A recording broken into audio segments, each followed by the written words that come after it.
This is KC Sports Tonight. Hey, everybody. Welcome to the Tuesday. I can never remember what day it is anymore. The Tuesday edition of KC Sports Tonight.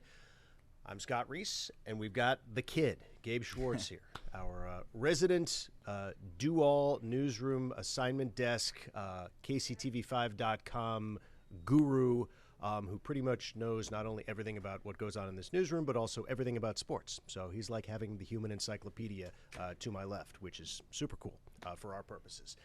And, Gabe, we got a lot going on, sort of past and present. Let's start with baseball because, hey, it's fun, and the Royals are still in a playoff spot. And you have another one of those teams that's not getting a whole lot of national love, like the Royals, but is still very much in the American League wild card race, if not the American League East conversation. That's the Rays. They sit 4 games back.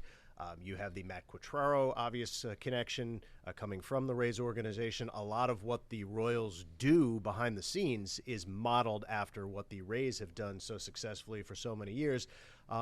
Intriguing series starting tonight. We got 3 games. What strikes your interest about this? I think that the thing that strikes my interest is just if the Royals can continue to take advantage of the 10-game homestand. I mean, they did, for the most part, what they're supposed to, even though I don't think they played their best baseball against the Marlins, and then they really took advantage of the 4-game series against the Guardians. I think the most optimistic amongst us, whether if you talk to Jared, would say they probably should have won all 4. When you're talking about the most optimistic among us, Jared would be the guy you talk exactly. to. So, and I haven't had a conversation with Jared about the Guardians series this weekend, but I would say that he would probably lean towards, they should have won all 4. Like, did you see that call on Saturday? That's exactly where he went yesterday. Yes. Exactly. Yeah, I was not in the newsroom yesterday. So Never mind the 5 runs they scored after that, but it was that call. Yes.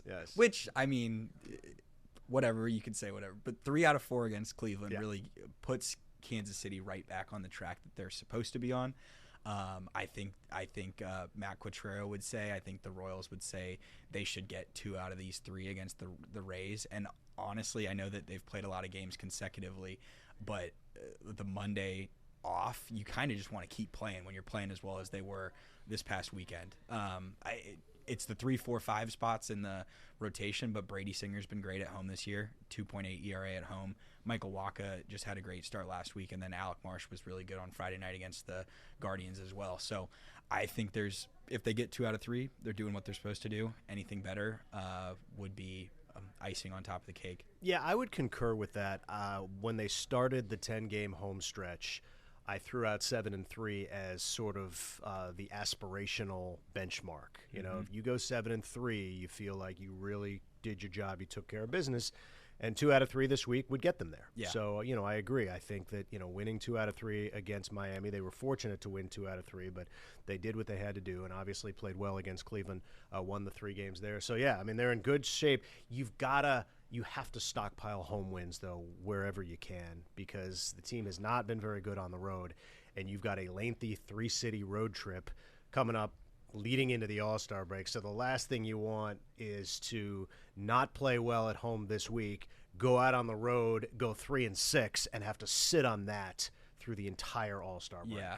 Right? I mean, so I just think that these games, especially where we are in the schedule, these 3 games, to me, carry a little bit more magnitude. And I think it's important because the bottom of the rotation is going, and you can't always expect for Singer, Wacha, and Marsh to pitch as well as Reagans and Lugo typically have. It's really important that the Royals get their bats hot this week, heading into the thin air of Colorado this weekend, and maybe they can mash a little bit more and get their everything going with the offense to feel good about themselves on the road, because the home road hitting splits have not been too kind to the Royals when they're away from Kauffman. I will say, in terms of the rotation and where the dial lands, it's kind of the same on both sides, because the Royals don't have to face Taj Bradley, who has been unbelievable since being recalled from AAA. They get sort of the middle to back of the Tampa rotation with Zach Littell tonight, with Ryan Pepio, who's an up and coming, good looking pitcher, but again he's a kid, and then Zach Eflin, who has not been as good this year as he was last year, going on Thursday. So take your pick. I mean, all 5 Royals starters have pitched well, certainly more good than bad, whether it's the top of the rotation or the bottom, and that's why this team has been in the position that it's in. Is they've gotten quality starts 1 through 5 in the rotation. Hopefully they can get 3 more. And like you say, the bats, all eyes on the bats because they don't hit on the road. And maybe Colorado will be different, but you got to hit at home. They did not hit in the Miami series. The bats woke up against Cleveland, and hopefully that carries over to tonight. While I'm thinking about it, just slightly off topic, but, well, not really. MJ Melendez, he's hitting 181. And somebody asked me, are they going to send him down? And my sort of knee-jerk, tongue-in-cheek response was, if they haven't done it by now, they're not going to do it. He's hitting 181. We're at the halfway point in the season. And then I thought, he's hitting 181, and we're at the halfway point in the season. Yeah. Is there a point in time? And this isn't like a Joey Gallo 181 where, well, he's got 18 home runs, so at least he has 6 homers. So at what point, and I love MJ, and I expected him to take a step forward this year based on the hard hit metrics and everything we saw last year, but he's taken obviously a sizable step back. At what point does the team have to consider making a change? I mean, the positive is that he's been a plus glove in left field this year. Yes, better than advertised. So he's not hurting them in that respect. True. The negative is I was just curious today and was looking on MILB.com to see what Nelson Velasquez was doing after he got sent down, and Nelson Velasquez is hitting 118 in Omaha right now. So if you're going to move Melendez down, who are you bringing back up? Drew Waters has come up. He hasn't really done anything anytime that he's been up. Right. But the bar, if the bar is 181, yeah, right? I think Drew Waters or Nick Prado can hit what? Yeah, I do. Yeah, so, but they're not running into the occasional home run or the occasional grand slam in L.A. I don't know. I don't know. So you tell me Drew Waters can't hit 6 home runs in half a season? I mean, that's last year he hit 13. Yeah. Right. Now, but then you have the Drew Waters when he had his throw home in the Yankees game and just threw a 10 hopper. Right. And I'm so to be clear, I'm not advocating that that's the yeah. 181 with 6 homers. There aren't many guys who can't do that in baseball, right? That have major league experience. So anyway, MJ's better than that. That's why it's frustrating. And you don't want to give up on the player because I think they do still view him as a long-term piece. But I have to wonder to what extent that long-term view is fading. I wonder a little bit how much the Royals front office feels that their consistent belief in, and I know that he's played in the MLB for a lot longer than MJ has, but they stuck with Hunter Renfroe, and he had a real upswing in the last month and a half plus where he was hitting, or on base percentage was well above 300 for a brief period. And I know that the toe injury took him out of lineup for about a week and a half. Yeah. But he hit well over 300 in June. Yeah, so if maybe they're thinking, well, we gave Hunter a little bit of a leash and he kind of worked his way through it, and maybe MJ will. I would just say that there looks like there's more holes in MJ's swing at this point, of like, if it's not middle and he's not running into a fastball, he's just not hitting it. So I don't know. I don't think the Royals, and to some extent, anytime that you want to criticize Piccolo for outfield moves or finding someone to replace MJ while he struggles, or find somebody to replace the bullpen struggles, it's like if we're being honest, the AAA is filled with a lot of guys who have proven to be really good AAA players and not great MLB options. Sure. And one of those guys, C.J. Alexander, getting his first shot at the major league level and hasn't done anything yet. We'll see how long they stick with him as an infield option there, not an outfielder, obviously. And Renfroe, a different player, a completely different situation. This is a guy who is on the decline. I mean, at his peak, he was a 30-homer guy and a legitimate offensive threat in the middle of the lineup. Now they're hoping that he can be a 20-homer guy, which is basically what he was last year. Didn't look like it in April and May, did look like it in June. So if they can continue to get June Hunter Renfroe, I think they'll be pretty happy going forward into the summer. All right, game 1, 7:10 tonight out at the K. Let's move on to something far more depressing, which is what we watched last night on the pitch at Arrowhead Stadium with Team USA getting blanked 1-0 by Uruguay. Look, Uruguay's a good team. I thought the Americans played fairly well in the first half, but you can make excuses till the cows come home. The officiating was garbage. I mean, it's terrible. Yes. But at the end of the day, I mean, I remember similar conversations when they didn't qualify for the World Cup last time around. It's like, excuses. But the bottom line is they had to get to the knockout stage of this tournament, and they're not in the knockout stage of this tournament. So where are we? Yeah, it's being upset about last night's result is mostly a late stage being upset about last weekend's result right. of the Panama match. Right. And I mean, even Bolivia, like beating them 2-0 is not that impressive, considering what Panama did to them, considering what Uruguay did to them. The problem with the U.S. men's national team last night was just that they didn't create any chances, and that was despite knowing that they needed to. Essentially, they needed to win. You couldn't go in hoping for Bolivia to save you, and it appeared from the outside looking in, just off of watching the TV broadcast of FS1, was that they were hoping for Bolivia to save them, because as soon as there was a 1-1 tie in Orlando, the camera cuts to Greg Berhalter on the sideline yelling at someone on the pitch of it's 1-1 and holding up the score, right. Which is not a good look. Immediately Uruguay scores on a set piece, and it's like, that's. You can't often be like it's 1-to-1 correlation, but that's about as bad of a look as it has, and about as bad of a loser's mentality, like bail me out of jail, Bolivia move as possible. Knowing there just feels like there has to be so much more urgency, because this group has been called the golden generation of U.S. soccer.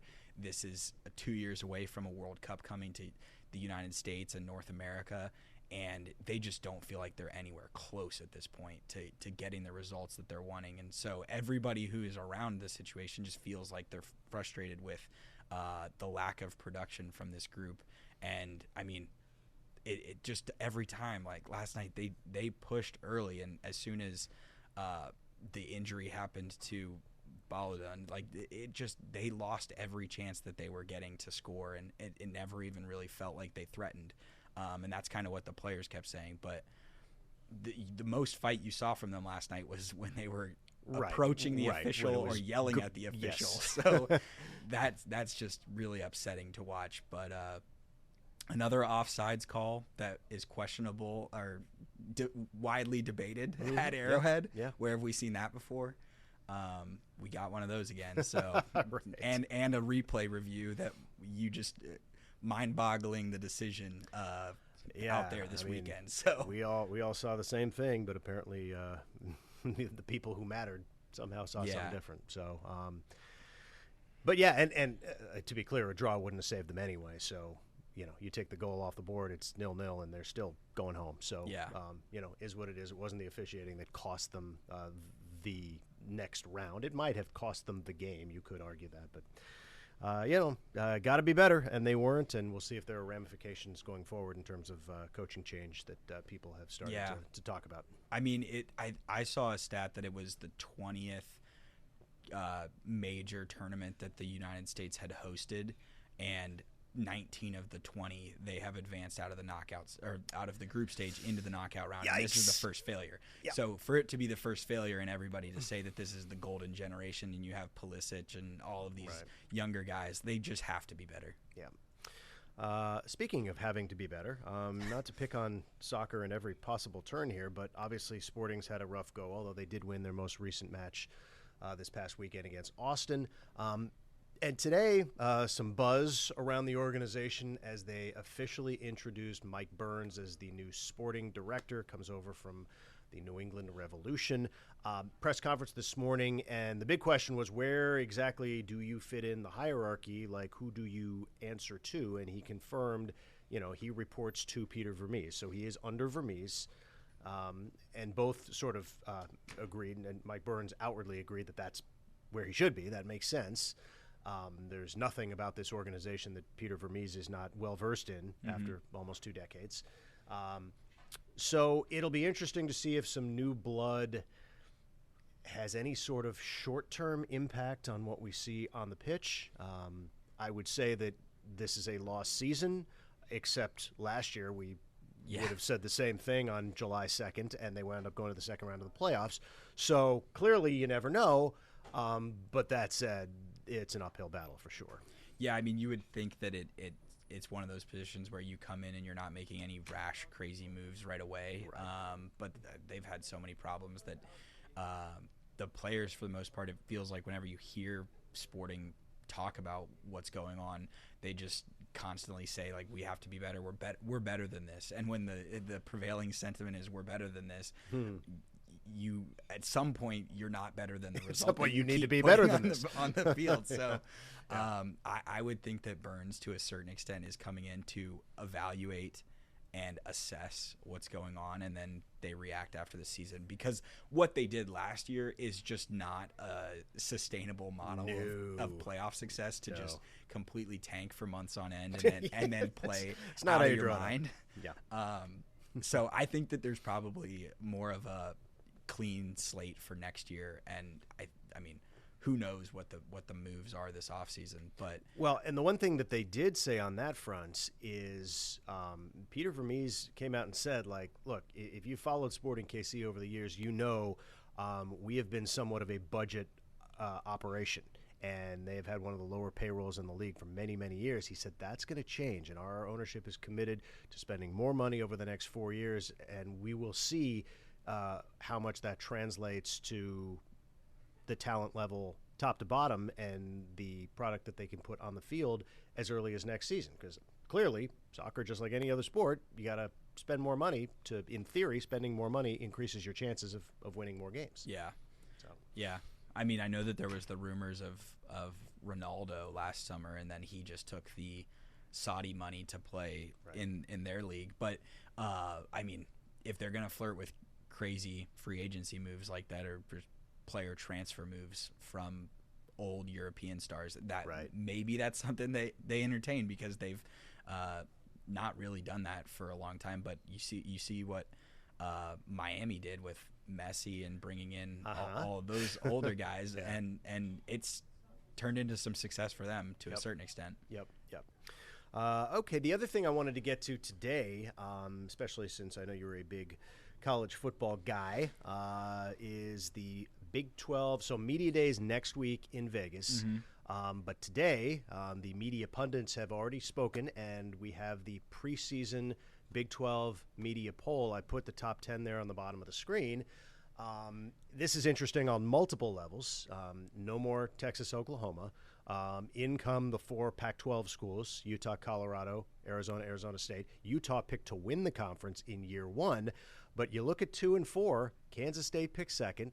Kansas picked 4th, which is the highest the Jayhawks have been picked since they went to a non-divisional format back in 2011. So a whole lot of optimism. This is not a surprise. We knew both of our local schools were going to be good, but it's pretty cool to see them both picked in the top 4. Yeah, and it was really interesting to me that K-State ends up at 2, despite the fact that they didn't have a single player on the all-conference team. Yeah, it's crazy. So you have a consensus mostly amongst anyone with a vote in the media.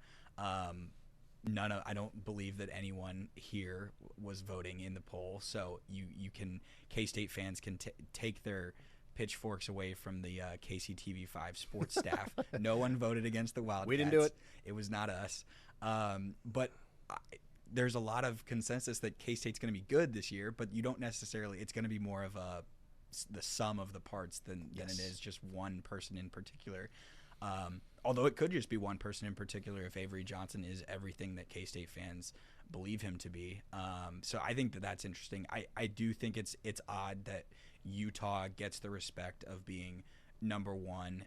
I believe rightfully so, but Arizona's not necessarily treated with as much respect from maybe the entirety of Big 12 media, because based on what Arizona did last year, winning the Alamo Bowl, winning, I believe it was 9 or 10 games out of nowhere, beating Oklahoma in the Alamo Bowl to end the season, everything that they did in all of their resume is objectively more impressive than what Kansas has done. And I think that both teams have pretty similar outlooks in terms of Noah Fafita, Jalen Daniels, great quarterback play, great coaching. Arizona, I guess if you're going to defend the poll in general, it would just be that they lost Jed Fish, and you don't necessarily think that they're going to have as great of success with Brent Brennan there instead. So I can kind of rationalize with that, but I don't know. There's just between 1 through 5, the logic from media members, it feels like overall it doesn't totally make sense. Oklahoma State had the most players on the All Big 12 team, but they end up in 3rd here. So I'm interested to see. I think that when you get to a 16-team league and you get to there's no great recruiting disparities, it's going to just end up being who gets to take advantage of a favorable schedule and who doesn't play a ton of the teams. Because like KU, for example, of 7 of their 9 teams are outside of the top 6 of in this perceived poll. Yes. So you would think that the Jayhawks would get to take advantage of what is not necessarily an insanely tough schedule. Right. Yeah, schedule matters a ton. We know that. By the way, I covered Brent Brennan at San Jose State. Dude can coach. It's going to be interesting to see how that fits in Arizona.